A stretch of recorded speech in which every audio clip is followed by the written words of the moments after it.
31 জানুৱাৰী madam মেফিৰ দিন ৰাজপুৰ সমীপতে এটা দুৰ্ঘটনা সংঘটিত হয়। দুৰ্ঘটনাৰ দৃশ্য দেখি গাৰ্ডিয়ন শিয়ৰি নুঠিল, কিয়নো মই এটা ল'ৰাৰ মাতৃ হয়। সকলোৰে মাতৃয়ে ল'ৰা সুস্বাস্থ্য সুদীৰ্ঘ কামনা কৰে, ঠিক ময়ো কৰোঁ। তোমালোকক ক'লোঁ, তোমালোক অধৈৰ্য নহ'বা। এখন গাড়ী পালে বা বাইক পালে পাহৰি যাবা মা দেউতাৰ কথা। আমাৰ জীৱন দুদিনীয়া নহয় জানো? ক'ত কেতিয়া কি হয় কোনো নাজানে।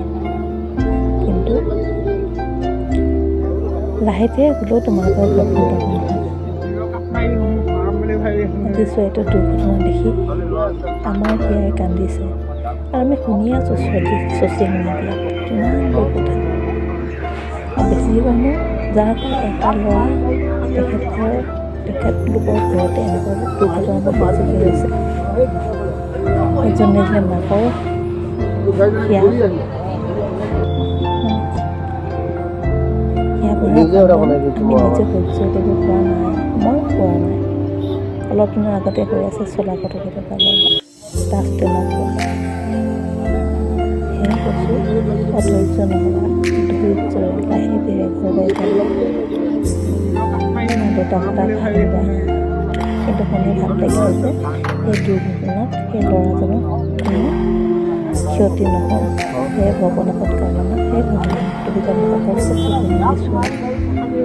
তোমালোকক মই জোৰ কৰি কৈছোঁ, নিজক বুজিছানে?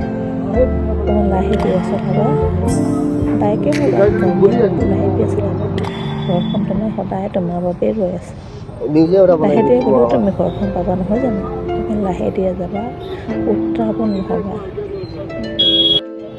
মাৰ কথা চিন্তা কৰি লাহে ধীৰে গৈ ঘৰত সোমাবা, যাতে আৰু আধা ঘণ্টা তোমাৰ এনেও তেতিয়া দেৰি হৈছে, আৰু আধা ঘণ্টা দেৰি হওকচোন। সেইকাৰণে ভগৱানচোন মোক হে ভগৱান, আমাৰ পুত্ৰক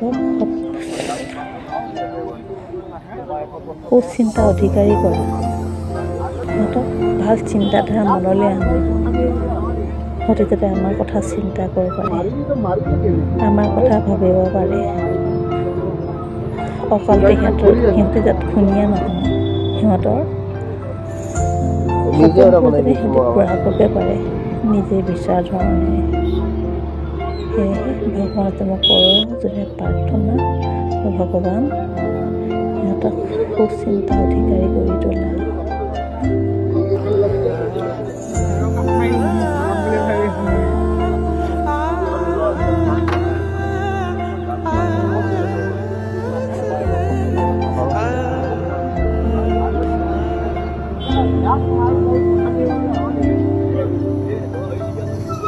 মাৰিলে কেনেকৈ সেই দুটা ফালে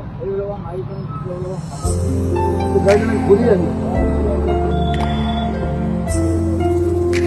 নিজে ওটা বনাই দিছোঁ মই আমাৰ